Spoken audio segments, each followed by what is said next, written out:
Gausia committee Bangladesh বৃহত্তর মোসাফফা শাখার উদ্যোগে দাওয়াতি সফর ও আনন্দ ভ্রমণ 2025 অনুষ্ঠিত হয়েছে। সংযুক্ত আরব আমিরাত প্রতিনিধি মাহবুব সরকার জানান, বুধবার ইংরেজি নববর্ষের প্রথম দিনে নানা আয়োজনে রাজধানী আবুধাবির খলিফা পার্কে অনুষ্ঠানের আয়োজন করা হয়। ভারপ্রাপ্ত সভাপতি আলহাজ মোহাম্মদ জসিমের সভাপতিত্বে অনুষ্ঠান পরিচালনায় ছিলেন সাংগঠনিক সম্পাদক মোহাম্মদ ইলিয়াস। এতে প্রধান মেহমান হিসেবে উপস্থিত ছিলেন গাউসিয়া কমিটি বাংলাদেশ UAE কেন্দ্রীয় পরিষদের সভাপতি আলহাজ মোহাম্মদ আয়ুব। বিশেষ মেহমান হিসেবে উপস্থিত ছিলেন মুসাফফা শাখার উপদেষ্টা আলহাজ মোহাম্মদ জানে আলম, মাওলানা মোহাম্মদ আব্দুল কাদের, আলহাজ নুরুল আলম, আলহাজ নুরুল হুদা, আলহাজ নুরুল আলম হাফেজ, মাওলানা সিরাজুল করিম, মোহাম্মদ আলম এবং মোহাম্মদ পারভেজ। অনুষ্ঠানের শুরুতে পবিত্র কোরআন তেলাওয়াত করেন মাওলানা মুবিন। নাত পরিবেশনা করেন ইকবাল হোসেন হৃদয়। দাওয়াতি সফরের উপর আলোচনা করেন মাওলানা মোহাম্মদ নুরুল ইসলাম আনসারী এবং মাওলানা জাহেদ।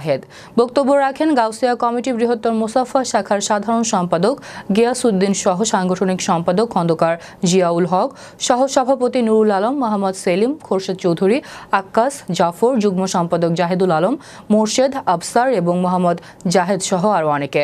প্রায় 4 শতাধিক মেহমানের অংশগ্রহণে অনুষ্ঠানটি পরিণত হয় উৎসব মুখর ও প্রবাসীদের মিলন মেলায়।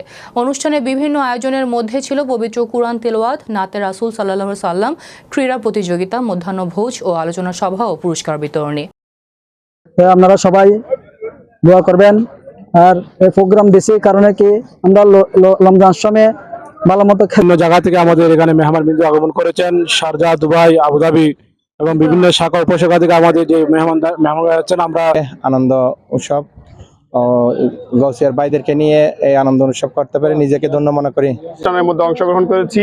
ইতিমধ্যে আমাদের এখানে অনেক খেলাধুলার আয়োজন করেছেন।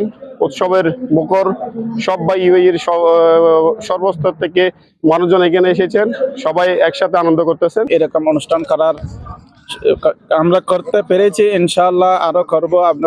আমরা সকলেই মনে রাখতে হবে, আমরা এইটা প্রবাস জীবনে এসেছি, এই দেশের আইন কানুন মেনে আমরা যেন এই দেশের সবকিছুকে আমরা মাথায় রেখে আমাদের দেশের ভাবমূর্তি নষ্ট যেন না হয় সেভাবে আমরা চলি।